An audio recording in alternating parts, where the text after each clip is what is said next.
ड्रामे की शुरुआत में हम देखते हैं कि कैंग चुल जो कि 17 साल का एक लड़का है वह बहुत ही अच्छा निशानेबाज है और आज ओलंपिक का फाइनल मैच चल रहा होता है। उसके अगेंस्ट यूक्रेन और यूएसए जैसे देश हैं और यहाँ वो साउथ कोरिया को रिप्रेजेंट कर रहा है। पूरी देश की नज़र उस पर होती है। फाइनल मैच शुरू होता है। पहले ही राउंड में उसने बहुत ही अच्छा स्कोर किया होता है 10.2, जबकि दूसरे राउंड में उतना अच्छा स्कोर नहीं हो पाता है, 7.9 ही हो पाता है। जबकि दूसरे राउंड में अब यूक्रेन के प्लेयर ने बहुत ही अच्छा स्कोर किया होता है जिससे सारा प्रेशर कैंसल पर आ जाता है। लास्ट राउंड शुरू होता है। उसके डैड और कोच उसे काम होने की सलाह देते हैं। सभी प्लेयर अपना अपना निशाना लगा देते हैं पर कैंचुल अपना पूरा ध्यान अपने टारगेट पे ही रखता है। सभी लोग टाइम से पहले ही अपना निशाना लगा देते हैं। यूक्रेन के प्लेयर ने बहुत ही अच्छा स्कोर भी कर लिया होता है। सारा प्रेशर कैंचुल पर आ जाता है पर उसने अभी तक शूट नहीं किया होता है। टाइम निकलता जाता है पर कैंचुल अपना पूरा फोकस टारगेट पे ही रखता है। आखिरी सेकंड पे वह शूट करता है और उसने अब तक का सबसे अच्छा स्कोर 10.9 किया होता है। साथ ही साथ वह मैच जीत जाता है और गोल्ड मेडल कोरिया के खाते में आ जाता है। अगले ही सीन में हम कैंचुल की फैमिली को देखते हैं जो कि वह टीवी पर कैंचुल का मैच देख रहे होते हैं और सभी बहुत खुश होते हैं। कैंचुल की फैमिली में उसके पापा खुद जो कि बहुत अच्छे शूटर रह चुके हैं और उसकी माँ, एक भाई और बहन है। साथ ही साथ हमें कैंचुल की बहुत सारी जीती हुई ट्रॉफियां दिखाई जाती हैं जो कि उसने शूटिंग कंपटीशन में जीती होंगी। में कैंचुल की माँ किसी काम से टीवी रूम से बाहर आती हैं और वहाँ किसी को देखकर वह शॉक हो जाती हैं। फिर उसके पिता उनके पीछे पीछे जाते हैं और वह देखते हैं कि कैंचुल की माँ फर्श पर गिरी हुई हैं, उनके सर से खून निकल रहा है। वह कुछ समझ ही नहीं पाते कि इतने में किलर उनको भी शूट कर देता है और वह टीवी रूम में आकर उसके भाई और बहन दोनों को शूट करके मार देता है। तभी टीवी पर न्यूज़ दिखाई जाती है कि कैंचुल जिसने हाल ही में ओलंपिक मेडल जीता है उसने अपनी फैमिली को शूट करके मार दिया। अब अटर्नी उससे पूछताछ करना चालू करते हैं और वह पूछताछ कम वो कैंचुल पर इल्ज़ाम ज़्यादा लगा रहे होते हैं कि तुमने एक दिन नशे में आकर अपने पिता को मारने के लिए कहा होता है और तुमने ही उन्हें मारा है और तुम्हारी फैमिली जब तुम्हें रोकने आई तो तुमने उन्हें भी शूट कर दिया।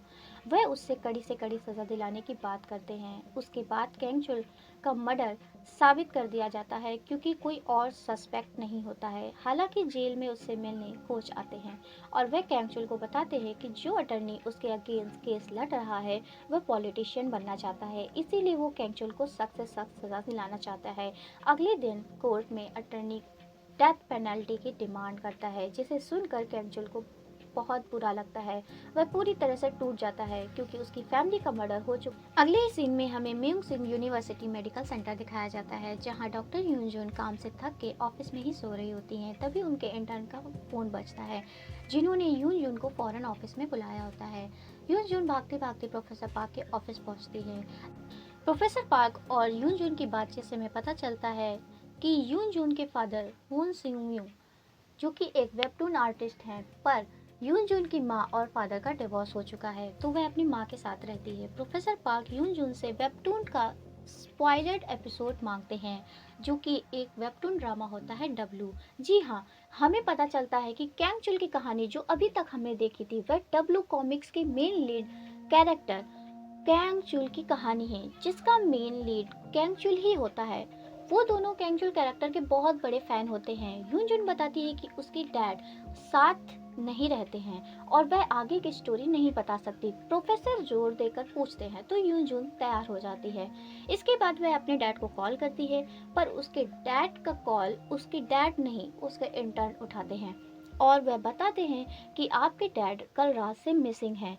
पर यूनजुन कहती है वो कहीं गए होंगे अपने दोस्तों के साथ, पर इंटर्न बताता है कि तुम यहाँ फौरन चली आओ। यूनजुन अपने डैड के घर जाती है जहाँ कैंगचुल वेबटून के पोस्टर लगे होते हैं। साथ ही साथ यूनजुन के फादर और यूनजुन की पिक्स भी लगी होती हैं। इंटर्न उसे बताता है कि कल रात से ही आपके डैड मिसिंग हैं और कमरे से बाहर नहीं निकले, मानो कहीं गायब हो गए हैं। अभी 24 घंटे नहीं हुए होते हैं तो यूनजुन अभी पुलिस को कॉल नहीं करती और इंटर्न उन्हें कुछ अजीब सी तस्वीरें दिखाता है और उनके डैड के बिहेवियर के बारे में बताता है। मेन कैरेक्टर को वह मारने की कोशिश कर रहे थे और वेबटून ड्रामा जल्द से जल्द फिनिश करना चाहते थे और उनके आईपैड पे वेबटून का स्पॉइलर की सीन बनी होती है जिसमें कैंग चुल घायल होता है और नेक्स्ट पिक्चर में किलर की धुंधली तस्वीर दिखाई जाती है। इंटर्न यूजून को कुछ अजीब सी पिक्स भी दिखाता है कि आंखें खुलती हैं जैसे उसे किसी ने पकड़कर खींच लिया हो। जब उसकी आंखें खुलती हैं तो वह एक बिल्डिंग की छत पर होती है। दरअसल यूनजून अब कॉमिक्स वर्ल्ड में आ गई थी और उसी जगह जहां कैंगचुल को किलर ने मारा था। कैंगचुल मरने ही वाला होता है कि यूनजून उसे जाकर बचाने की कोशिश करती है। वह कुछ समझ नहीं पा रही होती है कि यहाँ पे क्या हो रहा है, पर कैंगचुल जिसके चेहरे पे बहुत खून लगा होता है वह उसे पहचान नहीं पाती और एक डॉक्टर की तरीके से उसे मदद करने की कोशिश करती है। वह कैंगचुल को अचानक से न्यूमोथोराक्स हो जाता है जिससे उसकी छाती में हवा भर जाती है जिसकी वजह से वह सांस नहीं ले पाता। यूनजून अभी भी इंटर थी इसीलिए वह घबरा जाती है। फिर भी बहुत हिम्मत करके वह पेन से कैंगचुल की चेस्ट पे छेद कर देती है जिससे कैंगचुल की जान बच जाती है और वो यूनजून को पहली बार देखता है। अब हॉस्पिटल ले जाया जाता है। यूनजून सोचती है कि चलो मैंने आज एक जान बचा ली। जब मैनेजर उसे पूछताछ करते हैं कि आप होटल की छत पर कैसे आई तो उसे कुछ ठीक से याद नहीं आता, पर मैनेजर को पता चलता है कि जिस आदमी की उसने जान बचाई है वो कैंगचुल है जो कि होटल के सीईओ हैं, तो वह उन्हें देखने जाता है। अब ह्यूजुन कैंगचुल का नाम सुनकर सोचती है कि ये किसी फेमस पर्सनालिटी का नाम होगा, पर उसे लगता है कि यह तो अजीब है। पर वह जब ध्यान से देखती है तो कैंगचुल का चेहरा बिल्कुल कॉमिक्स कैरेक्टर की तरह नजर आता है, तो वह सोचने लग जाती है। फिर भी उसे कुछ समझ नहीं आता। फिर अचानक से उसकी आंखें खुलती है तो वो अपने डैड के कमरे में होती है। यूनजून को समझ में नहीं आ रहा होता है कि उसके साथ अभी अभी क्या हुआ। तभी उसके डैड के इंटर्न आकर उसे बताता है कि वेबटून के न्यू एपिसोड्स आ गए हैं, आपके डैड ने भेजे हैं, लगता है वो ठीक है, हम ऐसे ही परेशान हो रहे थे। यूनजून न्यू एपिसोड जब देखती है तो वह हैरान रह जाती है कि उसने वेब क्योंकि न्यू एपिसोड में उसकी ही तस्वीरें होती हैं जो उसके साथ अभी अभी हुआ। सेम टू सेम चीज़ें वेबटून के न्यू एपिसोड में।